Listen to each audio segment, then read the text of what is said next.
এটাই তিন পাহাড়ি বট গাছ। মহর্ষি দেবেন্দ্রনাথ ঠাকুর কোপাই নদীর তীর থেকে এই গাছটি নিয়ে সেখানে রোপণ করেন। এর সঙ্গে 3টে নুড়িও নিয়ে আসেন। এই 3টে নুড়ির জন্য এই জায়গাটা তিন পাহাড় বলা হয়। এটা একটা উঁচু জায়গা। আরেকটা গল্প করিত যে এখানে যে উঁচু ঢিবি দেখছেন, এটা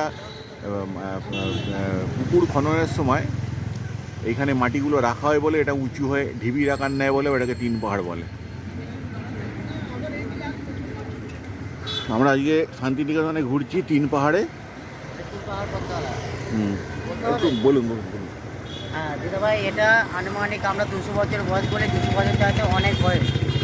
এটা এখানে রবীন্দ্রনাথ ঠাকুর 12 বছর বাবার সঙ্গে ঘুরতে গেছিলেন, ভূত থেকে বোমানাগা বলে পরিচিত। এটা তিন পাহাড় পথতলা নামে পরিচিত। এখন তিন পাহাড় পথতলা কোথা থেকে এসে এই কোবাই থেকে পাথর এই তিন পাহাড় পথতলা বানানো হয়েছে। এখানে যে মেন ব্রিজটা কোথায় আছে দাদা আমি জানি না, জানি না। আর এখানে বহুত কাঠ বয়েছে, কুয়োপাড়া গরু গাড়ি বোঝাই করে কলসারি। রবীন্দ্রনাথ ঠাকুর এই কবিতায় বসে বসে গাছতলায় বসে বসে উনি লিখেছিলেন। কেমন লিখেছিলেন, এক কুমোর গরু গাড়ি যে কলসারি নিয়ে যাচ্ছিলেন সেটা দেখে দেখে এই কবিতাটা লিখেছিলেন। থ্যাংক ইউ খোকনদা, আমাদের পাহাড় পথতলা। থ্যাংক ইউ খোকনদা, আমাদের একটু গাইডের কাজ প্লাস টোটো দুটোই উনি করে দেন। ফলে ওনার সঙ্গে ঘুরলে আপনাদের সুবিধা হবে, জানতেও পারবেন বিভিন্ন ইতিহাস জায়গার, এবং সুন্দরভাবে উনি ঘুরিয়েও দেবেন।